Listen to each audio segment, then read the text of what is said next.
Bonjour, Nader Abouanas vient de sortir cette vidéo dans laquelle il répond à ceux qui veulent, entre guillemets, salir l'islam. En particulier, il répond aux islamophobes. Et donc, il explique que l'islam est une très belle religion, que ça n'a rien à voir avec ce que les islamophobes disent. L'islam est une religion de terreur, et il répond passer l'islam pour une religion ultra violente, et de l'autre côté, des gens qui la font passer pour une religion ultra douce. Il n'arrive pas à se situer dans un juste milieu dans lequel il y a de la douceur et il y a de la dureté. Les islamophobes disent c'est tout noir, et les imams disent c'est tout blanc. Et là, le pauvre Nader, il a mis les pieds dans le plat parce qu'il prend comme argument le pacte de Oumar. Il s'extasie sur le pacte de Oumar. Ici, on peut voir le pacte que Omar ibn Khattab radiallahu anhu a rédigé avec les chrétiens. Regardez, subhanallah, ils ne leur feront pas tort. Subhanallah, c'est impressionnant. Dans ce pacte, on y voit ici la justice et la beauté de l'islam. Donc notre religion appelle qu'à des belles choses. Regardez ici, on en a un exemple concret. C'est le deuxième calife des musulmans. Il n'a pas utilisé, comme vous pouvez le voir, on casse vos croix, etc. C'est pas ce qu'Omar radiallahu anhu a fait. Alors ça, c'est le genre de texte dont on n'est pas certain de l'authenticité, mais peu importe. Donc il s'extasie sur le pacte et en gros il dit regardez, voilà la preuve que c'est une religion d'amour. Alors quand on parle du pacte d'Oumar, en général, on pense à ce pacte-là. Ce n'est pas le même, ça c'est, je vais l'appeler la garantie d'Oumar pour les distinguer. Donc ça c'est la garantie d'Oumar, mais le plus célèbre c'est le pacte d'Oumar qui est ici, on va le lire après. Et le pauvre Nader a mis les pieds dans le plat parce qu'il n'a pas lu tout le pacte. Il a dit je vais pas tout lire. Et il y a un mot ici qu'il n'a pas lu. Je ne sais pas si vous arrivez à le voir, on va le voir tout à l'heure. Il ne l'a pas lu, parce que ce mot démolit son discours.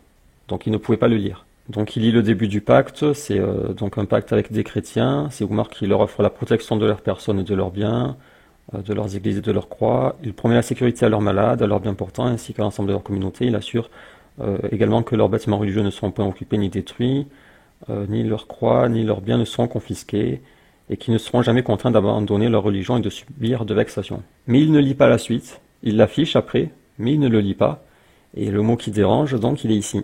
C'est le mot jizya. Donc là, il y a la suite qu'il n'a pas lu. La communauté devra s'acquitter du montant de la jizya. Ce texte repose sur le pacte d'Allah et au nom de son messager des califes et des croyants, tant que la jizya sera versée. Et donc, j'ai une question à poser à Nader Abouanas qui dit « Regardez comme l'islam est doux envers les non-musulmans ». Vous voyez comment l'islam appelle au bon comportement avec les non-musulmans. Chrétien et je veux pas la payer la jizya. Qu'est-ce qui va m'arriver? Et c'est pour ça qu'il ne l'a pas lu, parce que s'il avait lu jizya, de suite, ça fait référence au verset 29 de la sourate 9.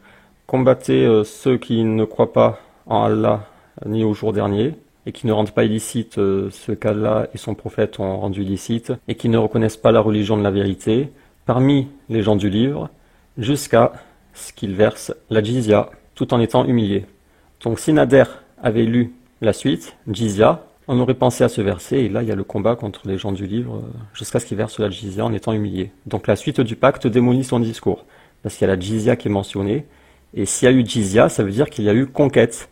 Il y a eu conquête, et les chrétiens ont dû payer la jizya en échange de leur protection. En effet, c'est un pacte de protection. En effet, les musulmans garantissent la protection à ces chrétiens, mais cette protection, elle est acquise en échange du paiement de la jizya. Et si jamais ils refusent de payer la jizya, ils sont combattus. Certains vont peut-être me dire, non, tu ne comprends rien au Coran, tu n'as rien compris au verset. Ok, je vous réponds d'accord, je n'ai rien compris, dans ce cas je me range derrière des... Que reconnaît Nader Abouanas? Nader Abouanas se dit malikite, il dit qu'il suit l'école de l'imam Malik. J'ai adopté le madhab de l'imam Malik rahimahullah. Donc il est malikite, je prends ses savants, je prends son école. Là j'ai la Risala de Ibn Abi Zaïd al-Qayrawani, donc ça c'est une référence dans l'école malikite. C'est un livre que Nader connaît très bien. Et je vais au chapitre, page 96, chapitre sur le djihad. Car oui, la jizya se trouve dans ce chapitre. Ce n'est pas moi qui ai choisi ce chapitre, c'est Nader qui m'a montré un texte dans lequel il y a la jizya. Il est malikite, donc je vais dans un livre de jurisprudence malikite, un livre de référence, et je me retrouve dans le chapitre du djihad. Donc on va pas tout lire à Nader, bien sûr, sinon il risque de s'évanouir. On va juste lire sur la jizya. Ce qui est aimé de nous, ça veut dire dans l'école malikite, ce qui est préférable dans l'école malikite, c'est de ne pas combattre l'ennemi avant d'avoir fait da'wah pour le din d'Allah. Parce qu'en fait, il y a discussion sur l'islam. Et donc, il y en a qui vont dire c'est obligatoire, d'autres c'est recommandé, d'autres c'est permis. Et donc là, les maïkites disent c'est préférable de prêcher l'islam. Sauf s'ils nous attaquent. Parce que bien sûr, si ce sont eux qui attaquent, là ça devient du djihad défensif et t'as pas à prêcher l'islam, tu les combats parce qu'ils te combattent. Soit ils se soumettent, c'est-à-dire ils se convertissent à l'islam, soit ils payent la jizya. Sinon, ils sont combattus. Donc ce serait bien de savoir pourquoi Nader Abouanas, qui se présente comme un malikite, on se dit ah ok c'est un malikite, il représente l'école malikite, Pourquoi il vient avec un texte de soumission? En fait, c'est des chrétiens qui se sont soumis à l'autorité musulmane, ils ont payé la jizya en étant soumis. C'est cette jizya qui leur donne protection contre qui? Protection contre les musulmans, contre Oumar. Donc pourquoi il vient avec un texte de soumission forcée face à une conquête, en disant regardez c'est magnifique, comme c'est beau, regardez comme l'islam est doux envers les non-musulmans. C'est vraiment impressionnant. Et leur croix, subhanallah al-ali al-azim. Regardez, subhanallah, ils ne leur feront pas tort. Subhanallah, c'est impressionnant. Il n'a pas utilisé, comme vous pouvez le voir, la haine, la violence, ou bien le fait de contraindre certains. Alors qu'en fait, c'est juste qu'ils ont été conquis, donc ils ont signé le pacte, c'est tout, et ils payent la jizya en étant humiliés. Et le pacte tient tant que la jizya sera versée. Si jamais un chrétien cesse de payer la jizya, que lui arrive-t-il à ce chrétien? Imam Abou Anas, vous qui êtes malikite, dites-nous ce qui se passe aux chrétiens qui ne payent plus la jizya. Et ces imams qui se disent malikites, en fait, c'est juste pour la prière, quoi. En gros, ils font le sadr et ils considèrent le chien pur. Ça se résume à ça, l'école malikite, pour eux.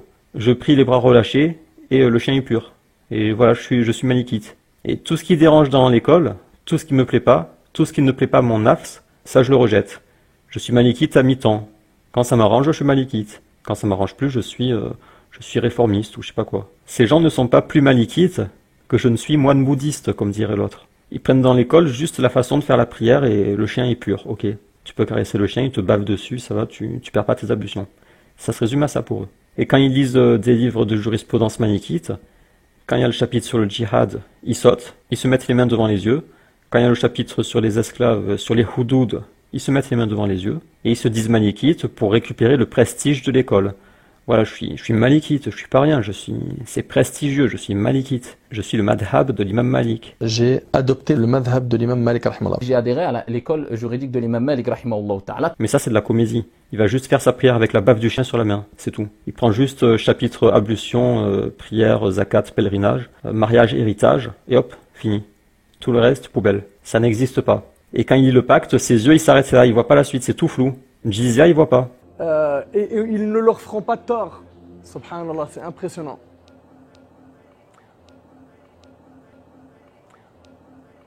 Donc, dans ce pacte, on y voit ici la justice et la beauté de l'islam. Chin Chin Daflelou, vos secondes lunettes pour un franc de plus.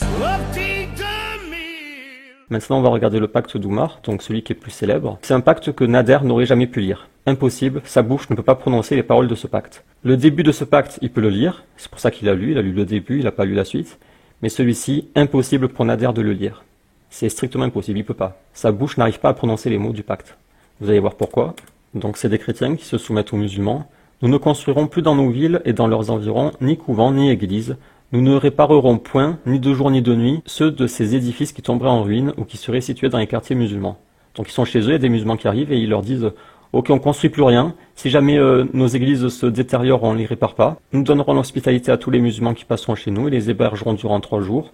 Nous ne manifesterons pas publiquement notre culte et ne le prêcherons pas. » Donc ils n'ont pas le droit de prêcher leur religion, ce qui est logique puisque si vous êtes un musulman, Nader Abou Anas, vous pensez que l'islam est la vérité, que les autres religions sont des mensonges. Il est logique que les chrétiens ne puissent pas prêcher le mensonge, car c'est quelque chose de très grave. Nous serons pleins de respect envers les musulmans, nous nous lèverons de nos sièges lorsqu'ils voudront s'asseoir, nous ne chercherons point à leur ressembler. En fait, ils doivent se distinguer vestimentairement des musulmans. Nous ne monterons point sur des selles, parce qu'il y a des limites, s'ils veulent monter des chevaux, il y a des limites et il ne faut pas qu'ils mettent de sel. C'est pour les rabaisser par rapport aux musulmans. Nous ne scindrons pas l'épée, ils ne doivent pas être armés. On ne vend pas d'alcool, c'est normal. On se tondra le devant de la tête. Ça, je crois que c'est pour se distinguer. C'est pas pour l'humiliation, je pense que c'est pour se distinguer, mais je suis pas sûr. Nous nous habillerons toujours de la même manière, en quelque endroit que nous soyons. Nous nous serrerons la taille avec une ceinture spéciale. Ouais, parce que les dhimmis doivent porter une large ceinture pour se distinguer. En fait, le but, c'est que dans la rue, on sache reconnaître les musulmans et les non-musulmans. Nous ne ferons point paraître nos croix et nos livres sur les chemins fréquentés par les musulmans. En fait, ils doivent être discrets, quoi. Ils doivent pas faire leur fête dans la rue. Ils doivent pas... Quand ils enterrent des morts, ils doivent être discrets. En fait, il ne faut pas que leur religion soit visible. Et leurs maisons ne doivent pas dépasser en hauteur celle des musulmans. Oumar répondit, signez ce qu'ils proposent, mais ajoutez 2 clauses. Ils ne pourront acheter quiconque fait prisonnier par les musulmans, et quiconque attaquera délibérément un musulman abandonne la protection accordée par ce pacte. Donc ça, c'est le pacte d'Oumar le plus célèbre. Et là, donc, il nous parle de la garantie d'Oumar, qu'il lit à moitié, il s'arrête avant la jizya, et il dit, regardez, c'est magnifique. Et ils ne leur feront pas tort. Subhanallah, c'est impressionnant. Donc, dans ce pacte... Parce que pour lui, la jizya, c'est quelque chose de pas très joli. Il est musulman, donc il pense que l'islam c'est la vérité et que le reste c'est le mensonge, donc il ne devrait pas avoir de problème avec la jizya, puisque c'est juste quelque chose qui rabaisse les non-musulmans et leur empêche de propager leurs mensonges. Donc il n'y a aucun problème avec la jizya du point de vue musulman, mais il a un problème, il y a un complexe, il y a une honte, il a honte de la jizya. Et s'il n'a pas honte, je lui propose de faire une vidéo dans laquelle il explique la jizya, que les koufars doivent être combattus jusqu'à ce qu'ils payent la jizya en étant humiliés. Ou alors si c'est parce qu'il ne veut pas s'attirer d'ennui, juste il n'en parle pas, il montre pas ce genre de texte. Pourquoi il nous montre un texte sur la jizya? Juste t'en parles pas, tu te tais, tu fais comme les autres, tu parles de l'ourson qui suit sa maman. Le petit ourson que vous allez voir est réellement impressionnant. Il arrive à rejoindre sa mère.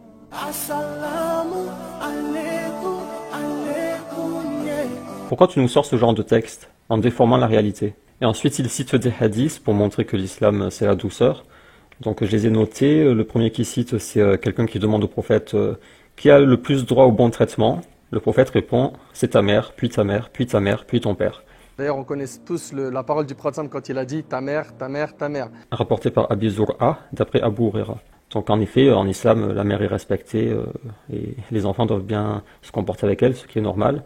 Et je crois que c'est même une chose que n'ont jamais contesté les islamophobes. Ensuite, il cite le hadith, le meilleur parmi vous est celui qui est le meilleur envers son épouse. Le prophète il a dit le meilleur d'entre vous, le meilleur avec son épouse. Donc c'est rapporté par Hisham, d'après Urwa, d'après Aïcha. Et en effet, le musulman doit bien traiter son épouse. Cependant, il y a une limite. La limite, c'est lorsque la femme ne respecte pas les droits de son mari. Et là, le bon traitement envers l'épouse n'est plus une obligation. Ensuite, il cite un hadith de Aïcha encore. C'est celui qui est éprouvé par des filles et qui est patient. Ce sera pour lui, ses filles seront pour lui une protection contre le feu. De même, le prophète il dit celui qui a 2 ou 3 filles. Dans le hadith, dans son sens, il nous dit qu'elles lui sont pour lui une protection contre l'enfer s'il les éduque bien. Alors le contexte de ce hadith, c'est une femme avec ses 2 filles qui a demandé à manger à Aïcha. Aïcha lui a donné ce qu'elle avait, elle lui a donné 3 dates. Et donc la femme a donné une date à chacune de ses filles. Et la troisième, au lieu de la manger, elle a coupé en 2 pour chacune de ses filles. En gros, elle s'est privée pour ses filles. Et donc ça a ému Aïcha, elle a raconté au prophète, et c'est là qu'il lui a dit que celui qui est éprouvé par ses filles, ce sera une protection contre le feu. Après, il y a différentes versions. Donc, il n'y a pas de problème avec ce hadith. C'est vrai que c'est un beau hadith. Mais le problème, c'est qu'il ne répond pas aux gens à qui il prétend répondre. Par exemple, moi, je reconnais cette douceur. Je dis oui, il y a plein de textes doux, mais il y a aussi des textes durs. Et ça sert à rien de me montrer des textes doux pour me convaincre que les textes durs n'existent pas. Il faut que tu me parles de ces textes durs. Pas que tu les caches, que tu les enfouisses, que tu mettes ta main par-dessus le mot jizya pour pas qu'on le remarque. Et que tu nous sortes tous les textes les plus doux. Ça ne sert à rien, je les connais ces textes doux. Je n'ai jamais dit qu'il n'y avait pas de douceur. Ensuite, il cite un hadith de Anas ibn Malik qui dit que les esclaves filles à Médine, elles pouvaient prendre la main du prophète et le faire marcher dans Médine et le prophète les suivait. C'est pour montrer qu'il était modeste, patient, etc. Et une fille prend sa main et elle le ramène avec elle et il lui demande même pas où est-ce que tu m'emmènes. Et à un moment donné, elle le laisse et elle part. Il n'a pas dit je suis le prophète, j'ai pas le temps, comment ça et ceci. La modestie du prophète et son comportement envers les enfants. Puis il cite un autre hadith de Anas ibn Malik. C'est le prophète qui dit qu'il comptait faire une prière longue, mais comme il y avait un bébé qui pleurait, finalement il a fait courte pour soulager la mère du bébé. Le prophète il fait la prière et il entend les pleurs d'un bébé derrière. Il accélère sa prière pour terminer rapidement, pour que la maman ne souffre pas des pleurs du bébé. Donc ça aussi c'est un beau texte, ça montre la miséricorde du prophète envers les enfants et les musulmanes. Mais la question, c'est pas ça, c'est les koufars.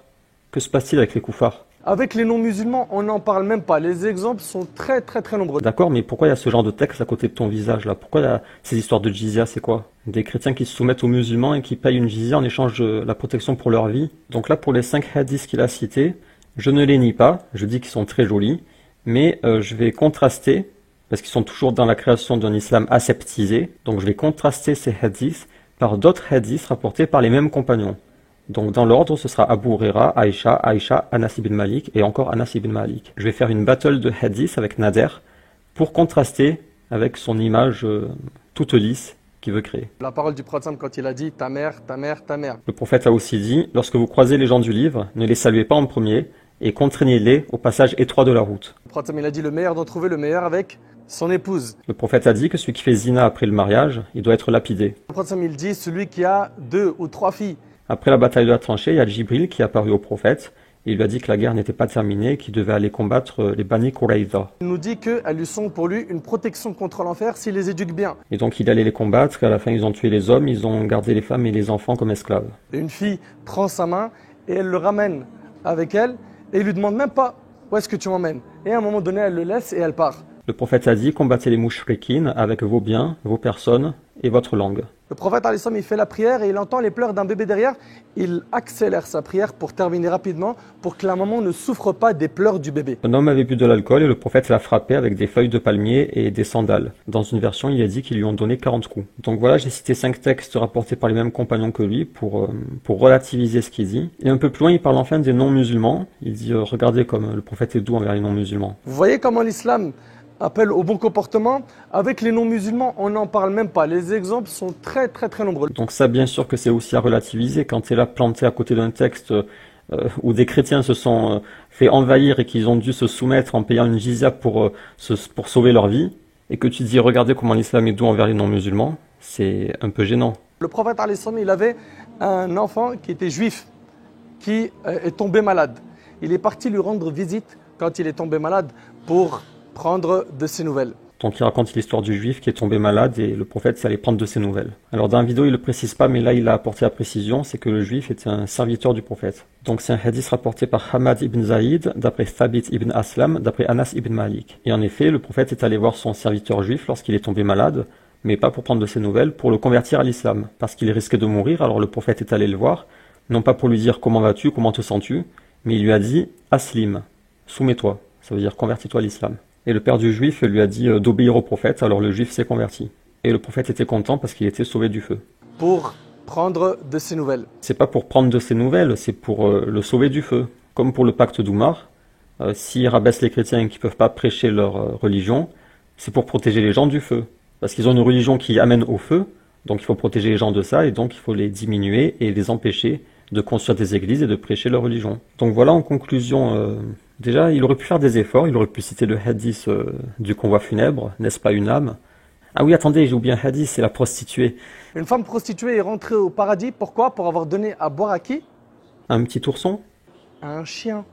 Vous imaginez un petit peu? Bon, en fait, il a son sac à dos avec le stock de hadith bisounours, c'est tout doux, et il balance tout son stock pour convaincre qu'il n'y a pas de dureté en islam. Un homme qui a enlevé un bout de bois qui gênait le chemin, et Allah lui a pardonné ses péchés pour cela. Le problème, c'est qu'il se tient à côté d'un pacte de soumission de chrétiens qui ont été envahis par des musulmans et qui ont dû s'humilier et payer à jizya pour se protéger des musulmans qui voulaient les tuer selon le verset 29 de la sourate 9. Et donc là, il nous sort l'éternel hadith de la prostituée qui a donné à boire au chien.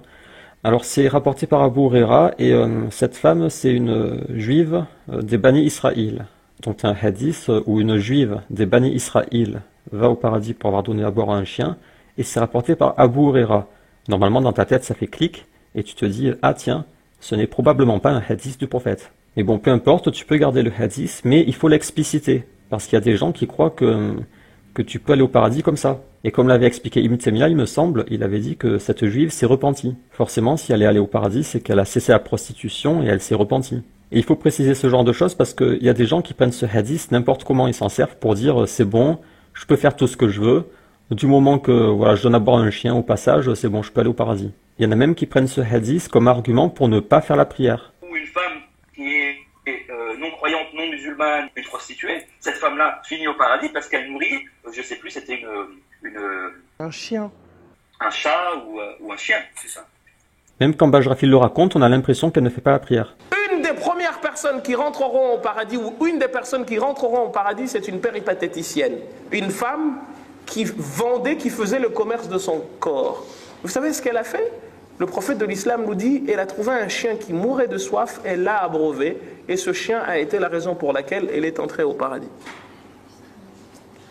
Et une femme qui faisait les 5 prières par jour est allée en enfer. Vous savez pourquoi? Parce qu'elle embêtait ses voisins. Donc voilà, j'ai terminé. Je reviendrai sans doute sur Nader Abou Anas plus tard.